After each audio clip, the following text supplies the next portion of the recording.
أعوذ بالله من الشيطان الرجيم بسم الله الرحمن الرحيم أيود أحدكم أن تكون له جنة من نخيل وأعناب تجري من تحتها الأنهار له فيها من كل الثمرات کیا پسند کرتا ہے تم میں سے کوئی ایک ان تکون له جنت من نخیل وأعناب یہ کہ ہو اس کے لیے باغ من نخیل کھجوروں کا وأعناب اور انگوروں کا تجری من تحتها الانہار جس کے نیچے سے نہریں بہتی ہوں وأصابه الكبر اور پہنچے اسے بڑھاپا وله ذریۃ ضعفاء اور اس کے لیے ہو اولاد کمزور فأصابها اعصار پس پہنچے اس کو اس باغ کو اعصار بھگولا فیہ نار جس میں آگ بھی ہو فاحترقت تو وہ باغ جل کر راکھ ہو جائے جل جائے۔ صدقہ کرنے کے بارے میں، صدقہ کرنے کی فضیلت، صدقہ کرنے کی شرائط پچھلی آیات میں ہم نے پڑھی، اور ہم نے پڑھا کہ صدقہ کرنا یہ بہت بڑی فضیلت کا کام ہے۔ یہ صدقہ جہاد میں ہو، مالی طور پہ صدقہ کرنا، یا یہ جہاد کے علاوہ دیگر کار خیر میں صدقہ کرنا ہو، دونوں صورتوں میں دیگر نیک اعمال پر اس کی فوقیت بہت زیادہ ہے۔ جہاد میں ہو تو جہاد کی فضیلت ویسی مسلمہ ہے، جہاد کے علاوہ بھی کار خیر میں ہو دیگر مفسرین کے مطابق تو یہ صدقہ 700 گنا یا اس سے بھی زیادہ، اس سے بھی کئی گنا زیادہ اس کی فضیلت ہو سکتی ہے۔ جس طرح اللہ رب العالمین نے گندم کے دانے کی مثال دی ہے کہ ایک دانے سے 7 بالیاں اور ہر بالی سے 100 دانے، تو یہ گویا کہ 700 دانے ایک دانے سے، اور واللہ یضاعف لمن یشاء، اللہ اس سے بھی کئی گنا بڑھا دیتا ہے، اور اللہ بہت وسعت والا ہے، بہت جاننے والا ہے۔ تو یہ جہاد بالمال ہو یا دیگر کار خیر میں صدقہ ہو، عام نیکی تو اس کے بارے میں اصول ہے کہ 10 گنا اس کا ثواب ہوتا ہے، 10 نیکیاں، لیکن صدقہ وہ اس کا ثواب 700 گنا یا اس سے بھی زیادہ، تو اس کی فضیلت دیگر نیک اعمال پر ظاہر ہے۔ جب کسی عمل کی اتنی زیادہ فضیلت ہوتی ہے تو اس کی شرائط بھی کڑی ہوتی ہیں، اور اگر وہ شرائط پوری نہ ہوں تو پھر اس کا وبال، اس کی سزا بھی بہت زیادہ ہوتی ہے۔ تو صدقہ کرنے کے لیے یہ شرط ہے کہ اس صدقہ کرنے سے مراد اللہ کی رضا ہو، وہ صدقہ کر کے بندہ لوگوں پر احسان جتلاتا رہے، صدقہ کر کے لوگوں کو اذیت دیتا رہے، بات سے، اپنے عمل سے، اپنے قول سے احسان جتلائے، بار بار اس کی خودداری کو ٹھیس پہنچائے اگلے بندے کو، تو اس سے صدقہ ضائع ہو جاتا ہے۔ اگر صدقہ کیا جائے اللہ کی رضا کے لیے، کسی پر احسان نہ جتلایا جائے، کسی کو اذیت نہ دی جائے، پورے خلوص نیت سے صدقہ کیا جائے، تو پھر ایسے لوگوں کا ایک تو اجر بہت زیادہ ہے، اور ایسے لوگوں کو قیامت کے دن نہ کوئی خوف ہوگا، نہ کوئی غمگین ہوں گے یہ لوگ۔ لیکن اگر صدقہ کی شرط ٹوٹ جائے تو پھر احسان جتلانا ہو، اذیت دینا ہو، اس سے بہتر یہ ہے انسان صدقہ ہی نہ کرے، اچھی بات کہہ دے،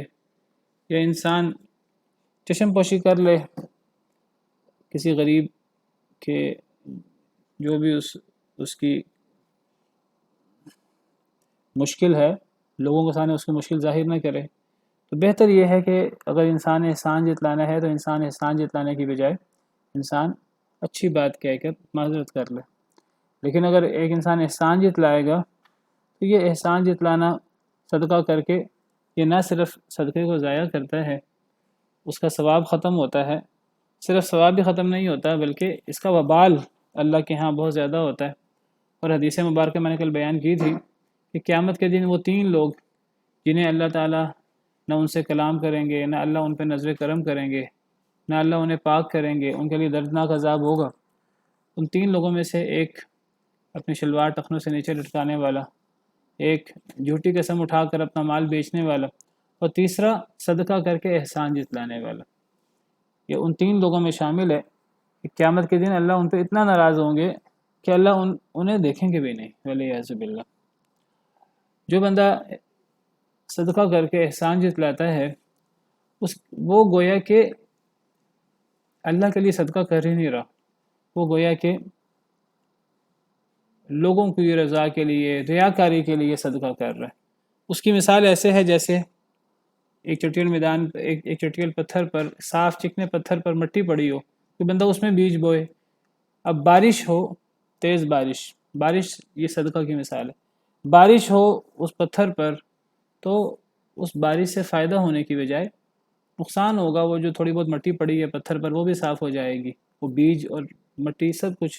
دھلا کے وہ نکھر کر پتھر سامنے آ جائے گا، کچھ فائدہ حاصل نہیں ہوگا۔ تو یہی صورتحال صدقہ کر کے احسان جتلانے والے کی ہے۔ باقی جو بندہ اللہ کی رضا کے لیے صدقہ کرتا ہے، ریاکاری مقصود نہ ہو، صدقہ کر کے احسان نہ جتلائے، صرف اللہ کی رضا مقصود ہو تو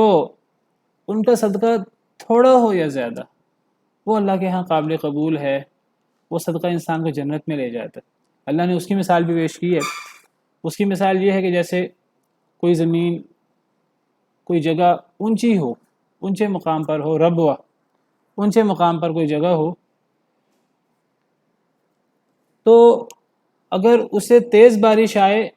تو اس کا پھل ڈبل ہو جاتا ہے، اور اگر تیز بارش نہ آئے، اگر پھوار ہی برسے، شبنم ہی ہو، تو بارش نہ بھی ہو تو شبنم سے بھی وہ پھل دیتا ہے اپنا، اسے پھر شبنم ہی کافی ہوتی ہے۔ تو یعنی اللہ کی رضا حاصل کرنے کے لیے اگر ایک انسان میں خلوص ہو تو زیادہ مال خرچ کرے تو اس کا بہت زیادہ ثواب ہے، اگر اس کے پاس زیادہ مال نہیں ہے، تھوڑا مال بھی خرچ کرے اپنی استطاعت کے مطابق، تھوڑا مال بھی اسے اللہ کا بڑا قریب بنا دیتا ہے۔ تو اسے صدقہ کے بارے میں کچھ احکامات، کچھ مثالیں چل رہی ہیں۔ فرمایا کہ جو لوگ صدقہ کی شرائط کا دھیان نہ رکھیں، جو لوگ صدقہ کر کے احسان جتلائیں، ریاکاری کرتے ہوئے صدقہ کریں، ان کی ایک مثال یہ بھی ہے کہ کیا تم میں سے کسی ایک کو پسند ہے کہ اس کے پاس باغ ہو، وہ باغ کھجور کا ہو، انگوروں کا ہو، جس کے نیچے سے نہریں بہتی ہوں۔ اصل میں عرب علاقے کے اندر پرانے زمانے میں زراعت، باغ، فصل یہ مال کمانے کی ایک بڑی اعلیٰ صورت تھی، اور زیادہ تر مال اسی ذریعے سے کمایا جاتا تھا۔ صنعتی دور تو تھا نہیں، دو ہی ذریعے تھے، یا تجارت، دوسرے ملک جا کر، دوسرے شہر جا کر وہاں سے کوئی چیز خرید کر اپنے شہر لے آئی جائے، اپنے شہر کی سستی چیزیں دوسرے شہروں میں مہنگے داموں بیچتی جائیں، یا دوسرے شہروں کی سستی چیزیں اپنے شہر میں لا کے مہنگے داموں بیچتی جائیں۔ یا تجارت کی صورت تھی یا پھر زراعت کی صورت تھی، اور تجارت کی صورت ظاہر بات ہے مشکل تھی، یا پھر زراعت کی صورت تھی۔ یہ جو صنعت کاری آج کل جو ہے یہ تو اتنی زیادہ نہیں تھی۔ اس زمانے میں کسی کا اپنی زمین ہو، اس میں وہ زراعت کرتا ہو، خاص طور پہ باغ ہو اس کا، اور عرب علاقوں میں کھجور اور انگور یہ بہت وافر اور بہت اعلیٰ کوالٹی کے ہوتے ہیں۔ کسی کا کھجوروں کا اور انگوروں کا باغ ہو، ایسے جیسے آج کسی کی کوئی بڑی فیکٹری ہو، کوئی مل ہو، تو اس کی حیثیت ایسے ہوتی تھی۔ فرمایا کہ اگر کسی شخص کے پاس باغ ہو کھجوروں کا، انگوروں کا، اور نیچے سے نہریں بھی بہتی ہوں، عرب علاقے میں نہر نہیں ہوتی تھی، پانی وافر نہیں ہوتا تھا، لیکن ایسا باغ کہ جس میں نہر بھی ہو اور پانی بھی وافر ہو، اور کھجوروں کا باغ ہو، انگوروں کا باغ ہو، لہو فیہا من کل الثمرات، اس کے لیے اس میں ہر قسم کا پھل ہو، ہر قسم کی انواع قسم کی اعلیٰ انواع کی کھجوریں اور انگور، لیکن وہ بوڑھا ہو جائے۔ اب وہ بوڑھا ہونے کی وجہ سے وہ زیادہ محنت بھی نہیں کر سکتا، اب وہ خود اگر محنت نہیں کر سکتا پھر اس کی اولاد محنت کرے، لیکن وَلَهُ ذُرِّيَّةٌ ضُعَفَاء، اس کی اولاد کمزور ہے، چھوٹی ہے، وہ کمزور ہے، وہ بھی اس کی ہیلپ نہیں کر سکتی۔ اب اس کے پاس بڑا پورا باغ ہے، باغ کا پھل بھی بہت زیادہ ہے، پانی بھی وافر ہے، لیکن اب خود اس کے پاس صلاحیت نہیں، خود بوڑھا ہو گیا، اس کی اولاد بھی کمزور ہے، پھر اس کے اوپر سونے پر سہاگا کہ فَأَصَابَهَا إِعْصَارٌ، کہ اس باغ کو راتوں رات ایک بگولا آئے، ایک بگولا، آندھی، رات کو کوئی ایسا طوفان آئے، فِيهِ نَارٌ، جس میں آگ بھی ہو، فَاحْتَرَقَتْ، تو وہ باغ جل جائے، تباہ ہو جائے، پورا باغ جو ہے وہ جل کر راکھ ہو جائے، کوئی اس کا پھل سلامت نہ بچے۔ ایسی صورت ہوتی، کئی دفعہ تباہی آ جاتی ہے، کئی دفعہ اس قسم کی صورتحال ہو جاتی ہے، لیکن لوگ محنت کرتے ہیں، دوبارہ ہمت کرتے ہیں، دوبارہ محنت کر کے وہ خود لگ کر، اپنی اولاد کو ساتھ لگا کر، لوگوں کو ساتھ لگا کر دوبارہ ایک باغ، دوبارہ کاروبار کھڑا کر دیتے ہیں۔ لیکن یہاں اب دوبارہ کرنے والی صورتحال نہیں ہے، اب خود بوڑھا ہے، اولاد کمزور ہے، جو باغ تھا اتنا قیمتی، جس میں ہر قسم کا پھل تھا، نہر تھی، پانی وافر تھا، وہ باغ بالکل تباہ و برباد ہو گیا۔ جتنا کچھ اس نے لگایا تھا، انویسٹ کیا تھا، وہ سارا کا سارا، وہ انویسٹمنٹ بھی ضائع ہوئی، اور جو سارا منافع تھا وہ بھی سارا ضائع ہو گیا۔ اب نئے سرے سے اس کو ٹھیک کرنے کی اس میں ہمت بھی نہیں رہی، وہ دوبارہ اب نئے سرے سے باغ، اب دوبارہ محنت کر کے اب وہ دوبارہ پھل اگا بھی نہیں سکتا، اولاد بھی چھوٹی ہے، بجائے اس کے کہ اولاد اس کے لیے ممد معاون ثابت ہو، اولاد بوجھ ہے اس کے اوپر، اور وہ اپنا بوجھ خود نہیں اٹھا سکتا، خود بوڑھا ہے، وہ اولاد کا کیا بوجھ اٹھائے، اور اولاد تعاون کرنے کی بجائے خود بوجھ ہے، اسے خود کھانے کی ضرورت ہے، وہ کمزور ہے، تو تباہی ہی تباہی ہے۔ تو یہ بھی ایک صورت ہے جب کوئی بندہ جو ہے وہ خرچ کرے لیکن وہ شرائط کے مطابق نہ ہو، اور جب اس کو ضرورت ہو اس کی۔ اب ایک انسان اپنی زندگی کے اندر محنت کرے، زندگی کے اندر باغ لگائے، پوری محنت کرے کہ میں کبھی بوڑھا ہوں گا تو چلو مجھے بڑھاپے میں میری یہ محنت مجھے فائدہ دے گی، یہ مجھے اس باغ سے آمدن آتی رہے گی، لیکن اب جب اس کو ضرورت ہے اس وقت وہ چیز اسے فائدہ نہ دے، اور اس وقت اس کے اوپر اپنا بوجھ بھی ہے، بچوں کا بوجھ بھی ہے، بچے اس وقت اس کا تعاون کرنے کی بجائے اس کے اوپر مزید بوجھ ہیں، اب وہ کچھ نہیں کر سکتا۔ تو یہ صورتحال ہوتی ہے جب کوئی بندہ کوئی ایسا عمل کرے، اپنی طرف سے نیک عمل کر رہا ہے، لیکن اس میں اس عمل کی شرائط پوری نہ ہو، اللہ کی رضا مقصود نہ ہو، نبی کریم صلی اللہ علیہ وسلم کے بتائے ہوئے طریقے کے مطابق نہ ہو، احسان جتلاتا رہے، اذیت دیتا رہے، تو جب قیامت کے دن انسان کو سب سے زیادہ ضرورت ہوگی نیکیوں کی، جنت میں جانے کے لیے، اللہ کے غضب سے، اللہ کے عذاب سے بچنے کے لیے، اس وقت اس کے ہاتھ میں کچھ بھی نہیں ہوگا، جو کچھ اس نے محنت کی ہوگی وہ ساری کی ساری ضائع ہو جائیں گی۔ كَذَلِكَ يُبَيِّنُ اللَّهُ لَكُمُ الْآيَاتِ لَعَلَّكُمْ تَتَفَكَّرُونَ، اسی طرح بیان کرتے ہیں اللہ تمہارے لیے آیتیں تاکہ تم غور و فکر کرو۔ بعض مفسرین، بعض صحابہ کرام رضوان اللہ علیہم اجمعین، سیدنا عمر، سیدنا ابن عباس رضی اللہ عنہ جو سب سے بڑے مفسر ہیں، جن کے لیے نبی کریم صلی اللہ علیہ وسلم کی دعا بھی ہے، اللہم فقہہ فی الدین وعلمہ تأویل، اللہ انہیں دین کی فقاہت دے دے، دین کی سمجھ بوجھ دے دے، اور انہیں تفسیر کا علم سکھا دے۔ وہ فرماتے ہیں کہ اس آیت کریمہ سے مراد وہ شخص ہے جس نے پوری زندگی نیکی کی ہو، نیک اعمال کیے ہوں، لیکن مرتے وقت بڑھاپے میں وہ بندہ گمراہ ہو جائے، وہ بندہ شیطان کے پیچھے لگ جائے، اور اس کا خاتمہ بھی شر ہو، اس سے وہ شخص مراد ہے۔ عام طور پہ ایسا ہوتا نہیں ہے کہ ایک بندہ اگر پوری زندگی نیکی کرتا رہے،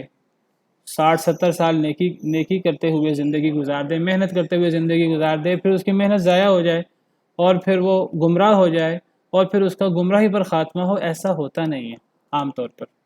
کیونکہ اللہ تعالیٰ کا اصول یہ ہے کہ نیکی نیکی کو کھینچتی ہے۔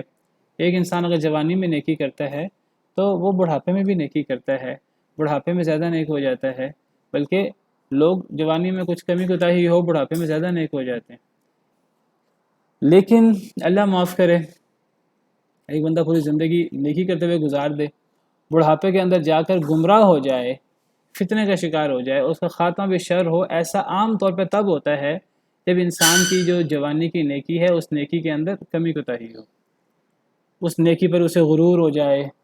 اس نیکی کے وہ فخر میں مبتلا ہو جائے، یا وہ نیکی اس کے اندر خلوص نہ ہو، للہیت نہ ہو، یا وہ نیکی اللہ کی رضا کے لیے نہ ہو، تو جب اس قسم کے وبال آتے ہیں، اس قسم کی جو شرائط نیکی کی پوری نہیں ہوتی تو یہ مسائل پیدا ہوتے ہیں۔ ورنہ نیکی نیکی کو کھینچتی ہے، ایک بندہ نیکی کرے تو اس کے لیے نیکی کرنا، اگلی نیکی کرنا آسان ہوتا ہے، تو انسان پوری زندگی نیکی میں گزار دے اور انسان کا خاتمہ بھی شر ہو، اس سے بڑی بد نصیبی کسی کی کیا ہو سکتی ہے۔ میں اکثر غور کرتا ہوں شیطان پر، عزازیل، اس کے بارے میں آتا ہے کہ بڑے نیک تھا، اور اتنا نیک تھا کہ باقاعدہ اللہ نے اس کو آسمانوں پہ بلا لیا، فرشتوں کے ساتھ رہا کرتا تھا، لیکن پھر اس نے اللہ کے حکم کی نافرمانی کی، سیدنا آدم علیہ السلام کو سجدہ کرنے سے انکار کیا، تو راندہ درگاہ ہو گیا، اور اس کو باقاعدہ جو ہے وہ دھتکار دیا گیا اللہ کی رحمت سے۔ شاید اس کی نیکی ہی ایسی نہیں تھی، اس کی نیکی میں وہ نیکی کی شرائط ہی پوری نہیں تھی جو نیکی کی شرائط ہوں۔ ظاہراً کچھ لوگ بڑے نیک ہوتے ہیں، لیکن ایک عام بندے کا تکبر اتنا نہیں ہوتا جتنا کسی نیک کو اپنی نیکی کا تکبر ہوتا ہے کئی دفعہ، اور یہ جو نیکی کا تکبر ہے یہ سب سے بڑا تکبر ہوتا ہے۔ یا ظاہراً کسی کی نیکی ہو تو للہیت نہ ہو، جیسے حدیث کے اندر ہم نے مثال پڑھی 3 لوگوں کی، قرآن کا عالم ہے، قرآن کا قاری ہے، یا وہ بہت زیادہ سخی ہے، بہت زیادہ خرچ کرنے والا ہے، یا پھر وہ لڑائی کرنے والا ہے، کافروں کے خلاف لڑنے والا ہے مسلمانوں کی طرف سے۔ اب کہنے کو ان سے بڑے اعمال کیا ہو سکتے ہیں؟ قرآن کا علم، قرآن کا قاری ہونا، بہت سخی ہونا، اور جہاد کرنا باقاعدہ۔ لیکن اگر ان چیزوں کے اندر للہ ظاہراً تو بہت بڑے نیک ہے، بہت بڑی نیکی ہے، لیکن اللہ کو پتہ ہے ان کے اندر کتنا خلوص ہے ان اعمال کے اندر۔ قیامت کے دن سب سے پہلے جن لوگوں کو جہنم میں ڈالا جائے گا اور جن لوگوں سے جہنم کی آگ کو بھڑکایا جائے گا وہ یہی 3 لوگ ہیں، مشہور حدیث آپ نے سنی ہوئی ہے۔ تو اگر نیکی ایسی ہو جو نام کی نیکی ہو یا ظاہری نیکی ہو، تو وہ نیکی انسان کو بڑھاپے میں فائدہ دینے کی بجائے، زیادہ نیک بنانے کی بجائے انسان کا خاتمہ بھی شر ہو جائے، انسان فتنے میں مبتلا ہو جائے جس میں شیطان ہے۔ تو سیدنا عمر، سیدنا ابن عباس نے یہ تفسیر کی اس آیت، اور آپ دیکھیے کہ جو ہم مثال پڑھ رہے ہیں خرچ کرنے کی، بہت بڑی نیکی ہے کہنے کو، لیکن اگر اس کے اندر شرائط پوری نہ ہو، جس طرح نیکی کے اندر شرائط پوری نہ ہو تو انسان کا خاتمہ بھی شر ہو جاتا ہے، پوری زندگی کی نیکی ضائع ہو جاتی ہے۔ اگر ایک بندہ اپنی طرف سے صدقہ کرے، اور صدقہ اتنی بڑی نیکی ہے، اور انسان آخرت میں اس امیدوار ہو کہ مجھے اس کا بدلہ ملے گا، لیکن وہاں انسان کو کچھ ملنے کی بجائے وہ انسان کے لیے وبال بن جائے، اس صدقے میں وہ شرائط ہی پوری نہیں جو صدقے کی شرائط۔ تو صرف عمل کرنا کوئی چیز نہیں ہے، کیا وہ عمل اللہ کے بتائے ہوئے طریقے کے مطابق ہے، اس میں اللہ کی رضا، خلوص انسان کی نیت، وہ صرف اللہ وحدہ لا شریک کو راضی کرنے کی ہے، کیا وہ نبی کریم صلی اللہ علیہ وسلم کے بتائے ہوئے طریقے کے مطابق ہے کہ نہیں، یہ بہت بڑی چیز ہے۔ عمل کرنا کوئی بڑی بات نہیں ہے، اگر عمل کرنا بڑی بات ہو تو شیطان نے بڑے اعمال کیے۔ اصل ہے کہ عمل قبول ہوتے ہیں کہ نہیں ہوتے اللہ کے،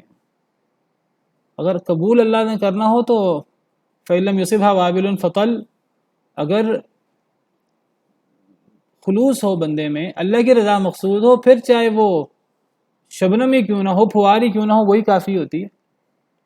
تھوڑا سا صدقہ کیوں نہ ہو، کھجور کا ٹکڑا، کیا حیثیت ہے کھجور کے ٹکڑے کی، لیکن کھجور کا ٹکڑا انسان کو اللہ کی غضب سے بچا لیتا ہے۔ واضح مشہور حدیث ہے، اتقوا النار ولو بشق تمرہ، آگ سے بچو چاہے کھجور کا ٹکڑا دے کر کیوں نہیں۔ تو نیکی کون سی قبول ہوگی، اس میں کتنی للہیت ہونی چاہیے، اس میں نبی صلی اللہ علیہ وسلم کی سنت کا کتنا دھیان ہونا چاہیے، تو یہ شرائط ہیں نیکی کی، صدقے کی۔ تو ان شرائط کے مطابق صدقہ ہوگا، نیکی ہوگی تو وہ فائدہ مند ہوگی، ورنہ یہ ظاہری نیکی پوری زندگی کی تباہ ہو سکتی ہے، اللہ معاف کرے۔ یا ایھا الذین آمنوا انفقوا من طیبات ما کسبتم ومما اخرجنا لکم من الارض، اے ایمان والو، اے وہ لوگوں جو ایمان لائے ہو، خرچ کرو اس پاکیزہ چیز سے جو تم کماتے ہو، ومما اخرجنا لکم من الارض، اور اس سے جو نکالا ہم نے تمہارے لیے زمین سے۔ پھر صدقے کی فضیلت، صدقے کی ترغیب کہ اے ایمان والو خرچ کرو۔ کیسے خرچ کرنا ہے؟ اس پاکیزہ چیز سے خرچ کرنا ہے جو تم کماؤ، اپنی پاکیزہ کمائی سے خرچ کرنا ہے۔ پاکیزہ کمائی کیا ہوتی ہے؟ پاکیزہ کمائی اس دور میں لوگ جیسے تجارت کرتے تھے اور اس تجارت کے اندر اللہ سے ڈرتے ہوئے، حلال و حرام سے بچتے ہوئے، اللہ کے بتائے ہوئے طریقے کے مطابق تجارت کرنا۔ وَمِمَّا أَخْرَجْنَا لَكُم مِّنَ الْأَرْضِ، اور جو ہم نے تمہارے لیے زمین سے نکالا ہے، زمین کے اندر فصلیں اگا کر، باغ اگا کر، جو بھی اس سے نفع ہو، تو وہ پاکیزہ کمائی تمہاری۔ وہ پاکیزہ کمائی کب ہوگی؟ کہ جب اس کے اندر انسان جو ہے وہ اللہ اور اللہ کے رسول کے احکامات کا دھیان رکھتا ہو، اللہ اور اللہ کے رسول کی نافرمانی نہ کرتا ہو۔ یہ نہ ہو کہ وہ اپنی طرف سے جو ہے وہ فصل اگا رہا ہے، باغ اگا رہا ہے، اور پانی کسی کا چوری کر کے استعمال کر رہا ہے، کسی دوسری کی زمین کو ہتھیا کر اپنی زمین میں شامل کر لیا ہوا ہے، جو چیزیں عام ہیں یہ زراعت کے اندر، کھیتی باڑی کے اندر۔ کسی سے کام کروایا، اس کا حق مار لیا، اس کو اس کے حق سے کم دیا۔ تو یہ سب چیزیں انسان کی مال کو طیب ہونے سے نکال دیتی ہیں، پاکیزہ کمائی سے نکال دیتی ہیں۔ پاکیزہ کمائی وہ ہے، وہ خواہ تجارت کی کمائی ہو، خواہ وہ آج کل انڈسٹریل کمائی ہو، یا وہ یہ زراعت کی کمائی ہو، یہ باغوں کی کمائی ہو جو ہم نے تمہارے لیے زمین سے نکالا۔ پاکیزہ کمائی وہ ہے کہ جو اللہ اور اللہ کے رسول کے بتائے ہوئے طریقے کے مطابق ہو۔ تو جو ہم نے تمہیں پاکیزہ ہم نے رزق دیا، تم جو پاکیزہ کماتے ہو اور جو ہم تمہارے لیے زمین سے نکالتے ہیں، تو اس میں سے خرچ کرو۔ وَلَا تَيَمَّمُوا الْخَبِيثَ مِنْهُ تُنْفِقُونَ وَلَسْتُمْ بِآخِذِيهِ إِلَّا أَن تُغْمِضُوا فِيهِ، اور نہ تم ارادہ کرو خبیث چیز کا، منہ اس سے، تنفقون کہ تم خرچ کرو، وَلَسْتُمْ بِآخِذِيهِ اور نہ تم ہو لینے والے اس کو، إِلَّا أَن تُغْمِضُوا فِيهِ مگر یہ کہ تم آنکھیں بند کر لو۔ فرمایا کہ یہ ایک نئی شرط ہے صدقہ کرنے کی۔ ایک تو شرط یہ ہوئی کہ صدقہ کرنے کے بعد احسان جتلانا، اذیت دینا نہیں ہونا چاہیے۔ اب یہ دوسری شرط بیان ہوئی ہے کہ صدقہ جو ہے وہ خبیث چیز کا نہیں ہو سکتا۔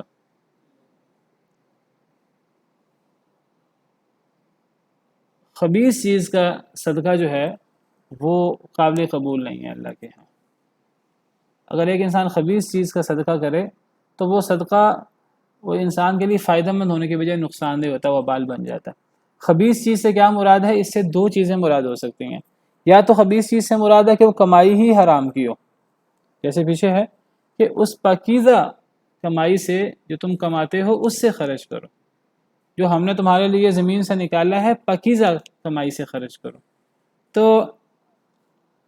خبیث چیز کیا ہے؟ جو پاکیزہ نہ ہو، جو حرام چیز ہے۔ انسان اس کمائی کے اندر اللہ اور اللہ کے رسول کے بتائے ہوئے احکامات کو مد نظر نہ رکھے، انسان کسی کا اس میں حق کھائے، انسان کسی کی زمین، کسی کا پانی، کسی کی چیزیں انسان اس پہ قبضہ کر لے، جو بھی انسان سود کھائے، جو بھی اس کے اندر جو ہے وہ انسان حرام کاروبار کرے، یہ سب پاکیزہ میں، یہ سب خبیث میں آتا ہے۔ خبیث کا ایک معنی وہ چیز جو حلال نہیں ہے، جو ناجائز ہے، جو حرام چیز ہے، جو منع ہے شریعت میں۔ حدیث مبارکہ ہے ان اللہ طیب لا يقبل الا طیبا، جی یہ صحیح مسلم کی حدیث ہے۔ سیدنا ابو ہریرہ راوی ہیں کہ نبی صلی اللہ علیہ وسلم نے فرمایا ایھا الناس، ہے لوگو، ان اللہ طیب لا يقبل الا طیبا، اللہ خود بھی پاکیزہ ہیں، اللہ سے بڑھ کر کون پاکیزہ ہو سکتا ہے؟ لا يقبل الا طیبا، جب اللہ خود بھی پاکیزہ ہیں تو اللہ پاکیزہ کمائی کو ہی قبول کریں گے۔ اللہ کبھی حرام، کبھی نجس، گندی چیزوں کیسے قبول کر سکتے ہیں؟ وَإِنَّ اللَّهَ أَمَرَ الْمُؤْمِنِينَ بِمَا أَمَرَ بِهِ الْمُرْسَلِينَ، اللہ نے مومنین کو اسی کا حکم دیا جس کا اللہ نے رسولوں کو حکم دیا۔ یا ایھا الرسول کلوا من الطیبات واعملوا صالحا۔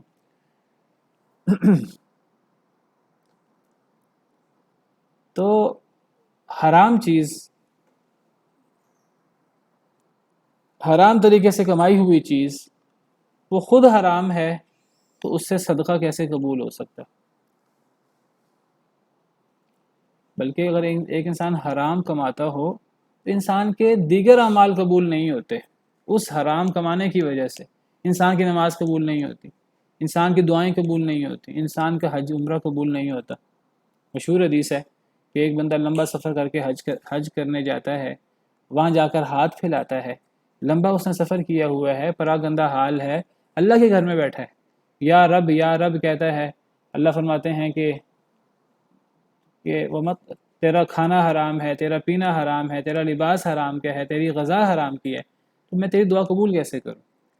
تو حرام کمائی کرنے والے کا دیگر نیک اعمال قابل قبول نہیں ہیں اس حرام کمائی کی وجہ سے، تو اس حرام کمائی سے صدقہ کیسے قبول ہو سکتا ہے؟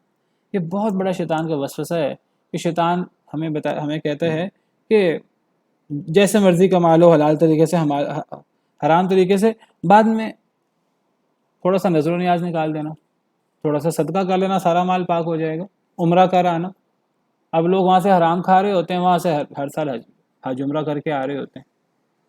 تو یہ حج عمرہ کون سا حج عمرہ ہے؟ اور یہ صدقہ کون سا صدقہ ہے کہ انسان اربوں کما کر انسان تھوڑا سا صدقہ کر دے، انسان کے میرا مال پاک ہو گیا؟ حرام مال تو صدقہ کرنے سے پاک نہیں ہوتا، وہ صدقہ قبول ہی نہیں ہوتا اللہ کے ہاں۔ تو خبیث چیز سے ایک تو مراد یہ ہے کہ وہ چیز خود ہی حرام ہو، حرام طریقے سے وہ کمائی گئی ہو۔ خبیث کا دوسرا معنی ردی چیز، کہ انسان کمایا تو اس نے حلال طریقے سے ہے، اللہ رسول کے بتائے ہوئے طریقے کے مطابق کمایا، اپنے ہاتھ کی محنت سے کمایا، ناجائز چیز کو نہیں کمایا، جائز چیز کو کمایا ہے، لیکن وہ اپنی کمائی میں سے اچھی چیز صدقہ نہ کرے، ردی چیز صدقہ کرے۔ اچھی چیز اپنے استعمال کے لیے، اپنے رشتہ داروں کے لیے، اور جو ردی چیز ہے وہ مسجد کے لیے، وہ غریبوں مسکینوں کے لیے، وہ اللہ کے لیے۔ تو خبیث سے مراد یہ بھی ہے۔ بلکہ اس آیت کریمہ کا سیاق و سباق زیادہ یہ دوسرے معنی کو فوقیت دیتا ہے، اگرچہ پہلا معنی بھی مراد ہو سکتا ہے کہ ایک انسان حرام چیز خرچ کرے۔ تم ردی چیز، خبیث چیز خرچ نہ کرو کہ تم اسے خرچ کرو، حالانکہ اگر وہ چیز تمہیں دی جائے تم اس کو آنکھیں بند کیے بغیر نہ لو۔ ایک انسان خود ایک چیز استعمال کرتا ہے، انسان کا ایک معیار ہوتا ہے، انسان اس معیار کے مطابق چیز استعمال کرتا ہے۔ اگر انسان کو ردی چیز ملے، اگر انسان کی نظر پڑ جائے کہ یہ چیز ردی ہے، انسان کبھی وہ چیز نہ لے۔ ہاں، کسی کی آنکھیں بند ہوں، کوئی اسے دھوکے سے کوئی ردی چیز دے دے تو ایک الگ بات ہے، انسان سودا لینے جاتا ہے، اس کا ایک معیار ہے سودا لینے کا۔ کوئی دکاندار اسے دھوکے سے کوئی ردی چیز دے دے، وہ پیسے دے آتا ہے، بعد میں بتا رہا ہوتا ہے ردی چیز ہے، وہ اس کو خود استعمال ہی نہیں کرتا۔ وہ کبھی وہ چیز، کوئی اسے وہ چیز دے، وہ آنکھیں بند کر لے تو پھر تو لے لے، آنکھیں بند کیے بغیر اسے نہ لے تو پھر ایسی چیز اللہ کے راستے میں کیسے دے سکتا ہے؟ صدقہ وہ ہوتا ہے جو انسان کو پسند ہو، چیز پاکیزہ چیز کا صدقہ ہوتا ہے، قیمتی چیز کا صدقہ ہوتا ہے۔ انسان نے کسی غریب کو دینا ہے، مسکین کو دینا ہے، غریب مسکین کو نہ دیکھیے، یہ دیکھیے کہ اللہ کو دینا ہے، یہ اللہ کے لیے قرض ہے، یہ اللہ کی رضا کے لیے انسان دے رہا ہے۔ تو اللہ کو انسان نے ردی چیز دینی ہے؟ انسان دنیا کے اندر اپنے کسی مالدار رشتہ دار کو کوئی چیز دیتا ہے تو انسان بڑا دھیان کرتا ہے ردی چیز نہ ہو، قیمتی چیز ہو۔ انسان کسی صاحب اقتدار والے شخص کو کوئی تحفہ دیتا ہے تو انسان بڑی قیمتی چیز کر کے دیتا ہے۔ تو جو چیز اللہ کو دینی ہے، اللہ کے نام پر دینی ہے، وہی ردی ہو۔ لن تنالوا البر حتى تنفقوا مما تحبون، تم نیکی کو پہنچ ہی نہیں سکتے حتیٰ کہ تم وہ خرچ کرو جسے تم پسند کرتے ہو۔ نیکی تو یہ ہے کہ انسان پسندیدہ چیز خرچ کرے۔ اگر ایک انسان پسندیدہ چیز خرچ نہیں کرتا، ردی چیز خرچ کرتا ہے، ردی چیز وہ اصل میں صدقہ ہے ہی نہیں۔ ایک انسان جو ہے وہ ردی چیز نکال دے، لباس پرانا ہو گیا، کوئی چیز پرانی ہو گئی، وہ انسان ٹھیک ہے اس کو ضائع نہ کرے، کسی کو دے دے، لیکن صدقہ کی نیت سے نہ دے، وہ صدقہ نہیں ہے، وہ انسان نے صرف اس کو ضائع ہونے سے بچایا ہے۔ صدقہ کی نیت سے جو کام کرے، صدقہ کی نیت سے تو قیمتی چیز اللہ کو دینا صدقہ، تو پھر اللہ کو ردی چیز کیسے دی جا سکتی ہے؟ تو یہ دو شرطیں ہیں صدقہ کی۔ وَاعْلَمُوا أَنَّ اللَّهَ غَنِيٌّ حَلِيمٌ، حمید، جان لو کہ بے شک اللہ تعالیٰ غنی ہے، تعریف کیا گیا ہے، اللہ کو ردی چیزوں کی کیا ضرورت ہے؟ اللہ تو بے نیاز ہے، اللہ کو تو ضرورت ہی نہیں ہے، یہ تو انسان کا اپنا فائدہ ہے، انسان اپنے لیے صدقہ کرتا ہے۔ صدقہ سے انسان غریب کی مدد نہیں کر رہا، انسان تو اپنی مدد کر رہا ہے، اپنے لیے آخرت میں ذخیرہ کر رہا ہے، وہ ردی چیز کرے گا اس کے لیے وبال بنے گی، صدقہ کر کے احسان جتلائے گا وبال بنے گا اس کے لیے۔ اللہ بے نیاز ہے، انسان نے اللہ کو دینا ہے تو انسان کو اپنی پسندیدہ چیز دینی ہوگی۔ اللہ تعریف کیا گیا ہے، اللہ کو ہمارے نیکیوں کی ضرورت نہیں ہے، ہم تو اپنے لیے نیکی کرتے ہیں۔ جو انسان صدقہ کرتا ہے، انسان کا مال تو اصل میں وہ ہوتا ہے انسان کے لیے فائدہ مند۔ جو انسان صدقہ نہیں کرتا، وہ جو مال اپنے کہنے کو اپنے لیے چھوڑا ہوتا ہے، اپنے لیے نہیں چھوڑا ہوتا، اپنے ورثاء کے لیے چھوڑا ہوتا ہے۔ ایک انسان کے پاس کروڑوں کا مال ہو، انسان فوت ہو جائے تو وہ کروڑوں کا مال انسان کا تو نہیں ہے، تو اس کے ورثاء کا ہے۔ انسان کا مال کون سا ہے؟ جو انسان نے کھا لیا، پہن لیا یا بھی صدقہ کر لیا۔